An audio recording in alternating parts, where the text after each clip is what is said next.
आम आदमी पार्टी के पीछे पड़ गए हैं ये लोग। एक के बाद एक के बाद एक ये हमारे नेताओं को जेल में डालते जा रहे हैं।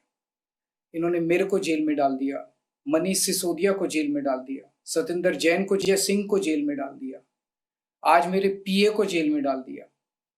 अब ये कह रहे हैं राघव चड्ढा अभी अभी लंदन से लौटे हैं, कह रहे हैं राघव चड्ढा को भी जेल में डालेंगे। थोड़े दिन में कह रहे हैं सौरभ भारद्वाज को भी जेल में डालेंगे, आतिशी को भी जेल में डालेंगे। मैं ये सोच रहा था लोगों को जेल में क्यों डालना चाहते हैं, हमारा कसूर क्या है।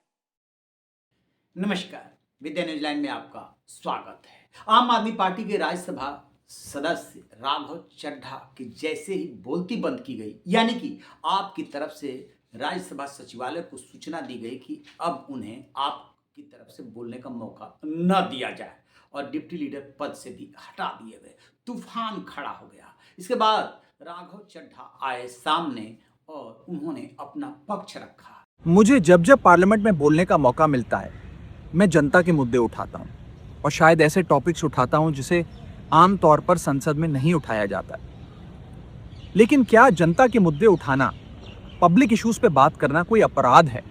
क्या मैंने कोई गुनाह कर दिया, कोई गलती कर दी? Have I done something wrong? ये सवाल आज मैं इसलिए पूछ रहा हूँ क्योंकि आम आदमी पार्टी ने राज्यसभा सेक्रेटेरिएट को ये कहा है कि राघव चड्ढा के पार्लियामेंट में बोलने पर रोक लगा दी जाए। जी हाँ, आम आदमी पार्टी ने पार्लियामेंट को ये सूचित किया है कि राघव चड्ढा को पार्लियामेंट में बोलने का मौका ना दिया जाए। अब भला कोई मेरे बोलने पर रोक क्यों लगाना चाहेगा? मैं तो जब बात करता हूं देश के आम आदमी की बात करता हूं। एयरपोर्ट पर मिल रहे महंगे खाने की बात रखी, जोमैटो ब्लिंकिट के डिलीवरी राइडर्स की प्रॉब्लम रखी, खाने में मिलावट का मुद्दा उठाया, टोल प्लाजा लूट से लेकर बैंक चार्जेस लूट की बात करी, यहाँ तक कि मिडिल क्लास पे टैक्स के बोझ से लेकर कंटेंट क्रिएटर्स पर स्ट्राइक क्यों करी जाती है, टेलीकॉम कंपनियां कैसे 12 महीने में 13 बार हमसे रिचार्ज कराती हैं, डेटा रोल ओवर नहीं देती हैं, रिचार्ज खत्म होने के बाद इनकमिंग रोक देती हैं, तमाम इश्यूज मैंने सदन में उठाए। और ये मुद्दे उठाने के बाद देश के आम आदमी का तो फायदा हुआ, लेकिन इससे आम आदमी पार्टी का क्या नुकसान हुआ? भला कोई मुझे बोलने से क्यों रोकना चाहेगा? कोई मेरी आवाज को क्यों बंद करना चाहेगा? खैर, आप लोग मुझे अनलिमिटेड प्यार देते हैं। मैं जब जब आपके मुद्दे उठाता हूं, आप मुझे सपोर्ट करते हैं, मुझे शाबाशी देते हैं, मेरा हौसला बढ़ाते हैं। मैं आपको कहना चाहता हूं थैंक यू। ऐसे ही मेरा हाथ और मेरा साथ थामे रखिएगा, छोड़िएगा मत। मैं आपसे हूं और मैं आपके लिए हूं। और जिन लोगों ने आज पार्लियामेंट में मेरे बोलने का अधिकार मुझसे छीन लिया, मुझे खामोश कर दिया, मैं उन्हें भी कुछ कहना चाहता हूं। मेरी खामोशी को मेरी हार मत समझ लेना। मेरी खामोशी को मेरी हार मत समझ लेना। मैं वो दरिया हूं जो वक्त आने पर सैलाब बनता है। जय हिंद।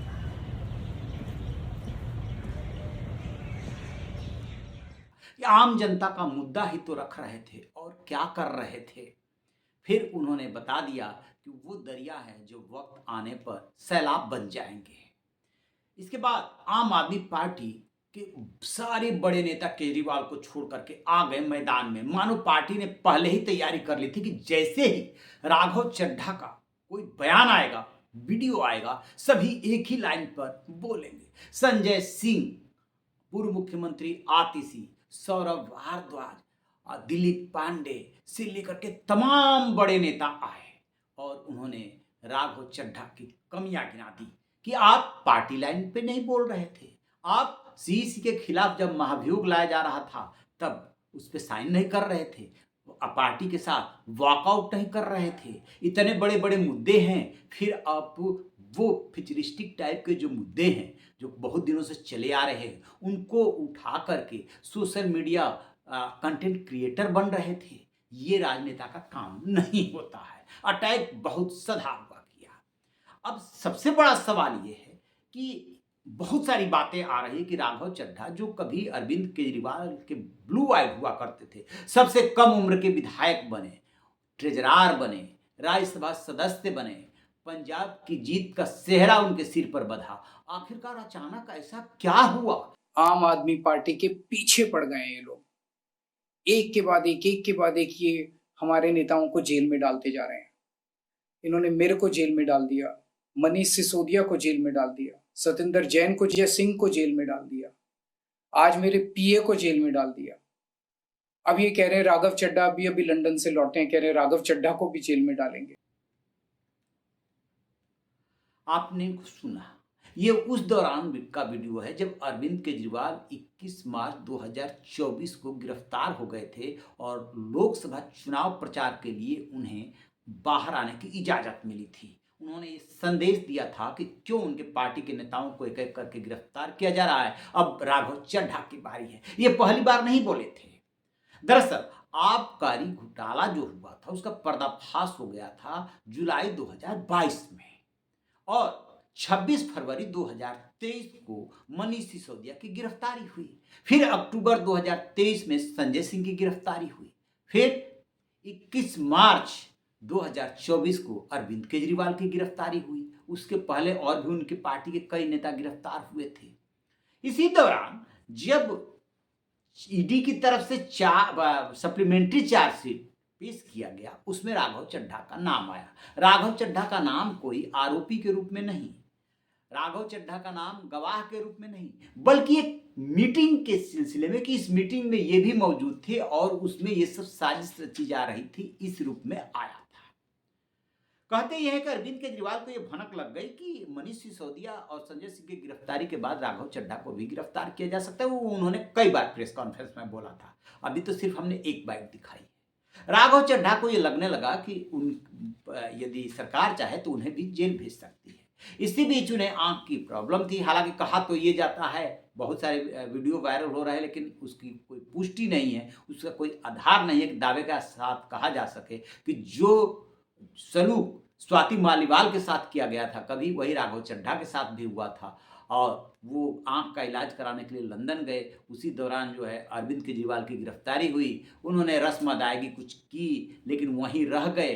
पार्टी जिस तरीके से सड़क पे लड़ रही थी, उस सड़क पे दिखाई नहीं दिए। ये बात पूर्व मुख्यमंत्री आतिशी भी बोल चुकी है। और तब जो है आप बहाने कर रही थी कि उनका इलाज चल रहा है। इलाज चल भी रहा था, लेकिन राघव चड्ढा चाहते तो वहां से भी आक्रामक हो सकते थे, सो वो हुए नहीं। यही बात अरविंद केजरीवाल को खल गई। और जो ये आपने वीडियो देखा, ये अरविंद केजरीवाल जब मई 2024 में बोल रहे हैं, उस समय राघव चड्ढा लंदन से आ चुके हैं। तब तक बेशक मन में कुछ खटास थी, लेकिन ठीक ही चल रहा था। कह सकते हैं कि बहुत ज्यादा दूरी नहीं बढ़ी थी। तभी तो वो राघव चड्ढा को लेकर के थोड़ा चिंतित दिखाई दे रहा है कि उनका भी नंबर आ सकता है। लेकिन राघव चड्ढा अपनी रणनीति बना चुके थे कि माल आप लोग खाए हो, मेरा क्या लेना देना इस घोटाले से, आप जानो, आपका काम जाने।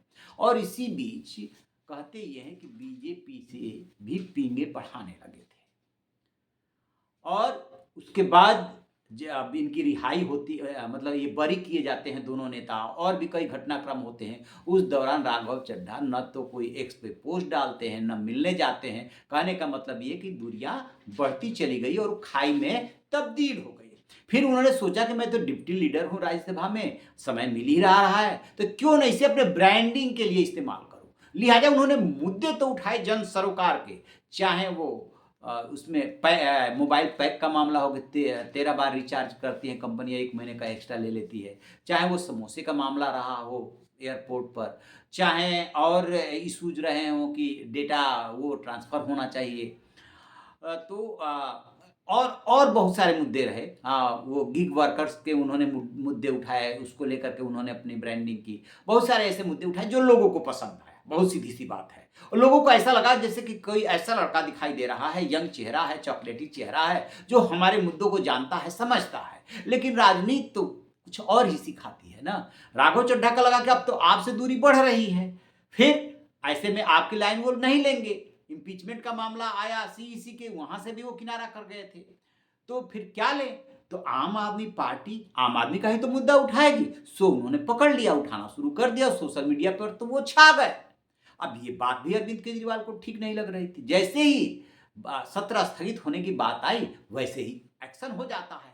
और एक्शन होने के बाद फिर जो है आज दिन भर, चाहे मीडिया हो मेन स्ट्रीम की या चाहे सोशल मीडिया, राघव चड्ढा छाए रहे। अरे बदनामी में भी तो नाम है, बातें तो दोनों तरफ की होगी। एक तरफ से आरोप लगेगा कि बीजेपी से मिल गए, गिरफ्तारी से डर गए, दूसरी तरफ वो अपने को दरिया बता रहे हैं जो वक्त आने पर सैलाब बनेगा, और तीसरी तरफ से ये खबर आ रही है कि सब कुछ सेटिंग हो चुकी है बीजेपी में जाने के लिए। पंजाब में बीजेपी के लिए कोई चेहरा चाहिए, और पंजाब में वो आम आदमी पार्टी के सहप्रभारी रहे हैं और 92 सीटें आम आदमी पार्टी जीती थी।